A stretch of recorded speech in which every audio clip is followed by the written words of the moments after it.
we're back to install the shocks. And the reason why I want to install the shocks in the video is because there's a couple things I wanted to point out that ain't as simple as just bolting them on. One thing is I do run the +5 shock mounts on the rear of the car. I like these a lot better. The car seems to have a little more grip using these, as well as it seems to kind of feel like it almost maybe takes some of the squat out of the rear end also. The stock ones are fine, but I do prefer the +5s a little better. So we'll go ahead and get those installed. I use the second location from the outside.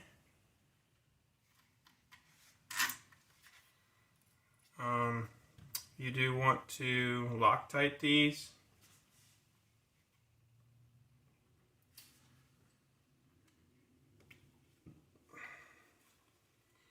And you want to tighten these as tight as you possibly can as well.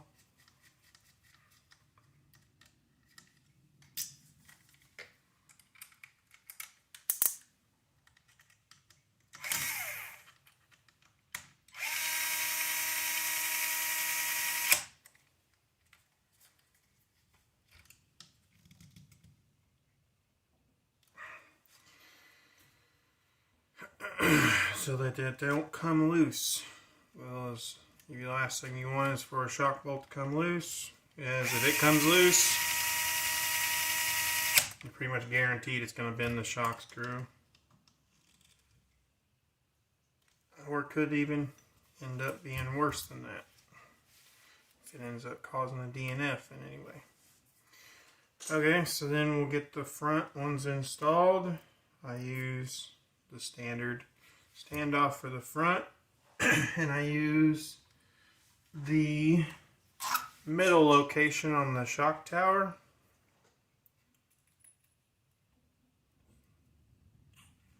for the front shock. I've tried every location on these towers in multiple different track conditions, and this is my favorite. And I never change anymore. This is what I've stuck with, and this is just what works good.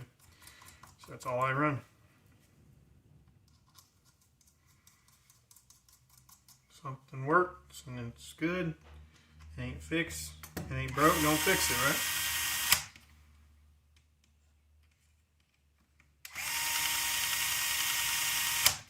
Setup's hard enough without overthinking something as simple as shock location on the tower.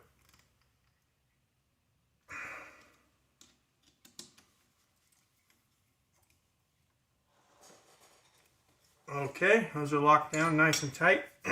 So now we will install the shocks. Excuse me.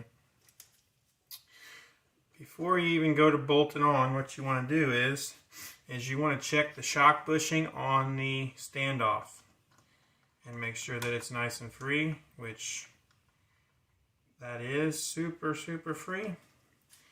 I thought it looked like they had changed the shock bushings when I popped them in earlier. Yes, they definitely have.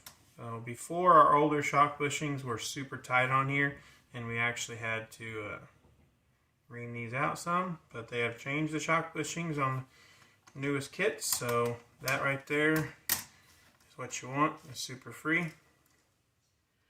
So that's really good to see they keep making improvements. It's pretty awesome. So we'll go ahead and bolt these up.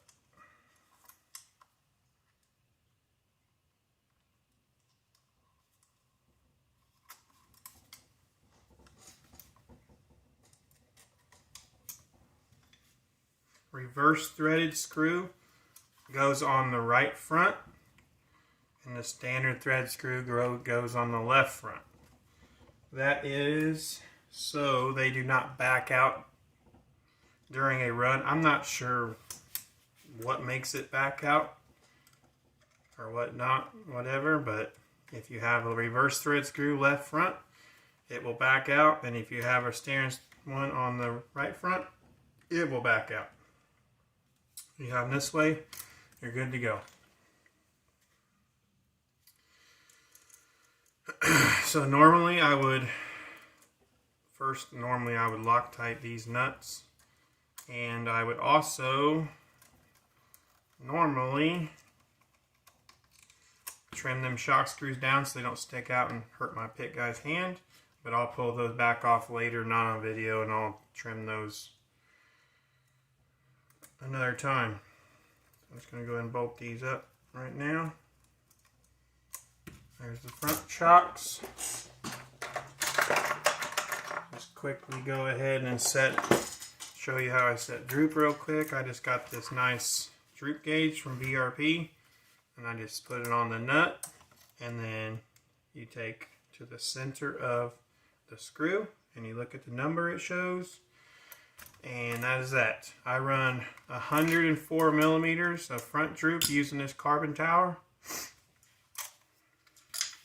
If you use a stock tower, it's 3 millimeters taller, so you're going to want to try to get 107 out of that.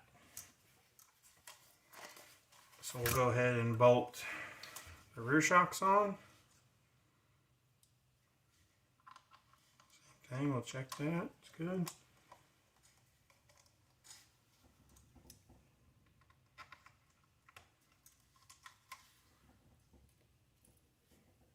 The reverse thread screw on the rear, it goes on the left rear shock.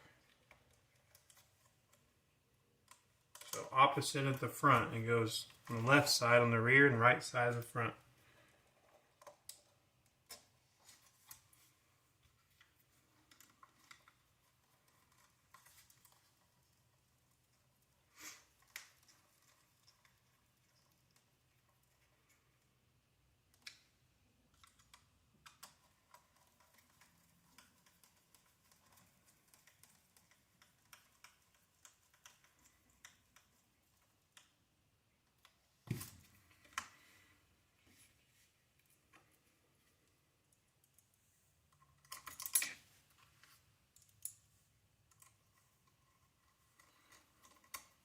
Like I said before earlier in a different video, I got my emulsion screws on the inside of the shock and the inside of the shocks here, so that it doesn't stick out when you flip over and catch dirt and fill the screws up with dirt and everything else.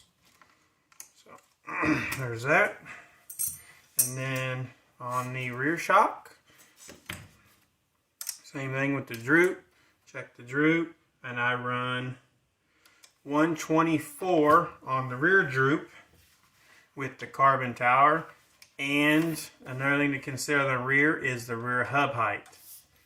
I run the hub up, and with the hub up, the Droop is 124. If you run the hub down, you are lowering your axle height, which is increasing your ground clearance and increasing your Droop. So then you're going to want to run a lower number, like one. I'm not sure what the exact distance between the two is, but you're probably going to run something like 120 if you run the hub height down. So if you run the stock shock tower, you're going to need to try to aim at getting somewhere around 126 to 127 if you run your hub height up, which I'm not too sure that that's even achievable. So you would probably need to run, to get the proper Droop using the stock aluminum tower, you would probably want to try to run the hub height down and running somewhere around 124 of Droop. That should give you pretty good rear Droop setting using the stock tower. Like I said, I highly recommend using the carbon tower because that just gives you all the right geometry with Droop. It allows you to run the hub height up, which changes the geometry quite a bit with axle height as far as rear camber link height. So if you can spare the expense, I highly recommend that carbon rear tower. If not, you can definitely make the stock one work if need be. It just requires a few little tweaks. So we'll end that video there.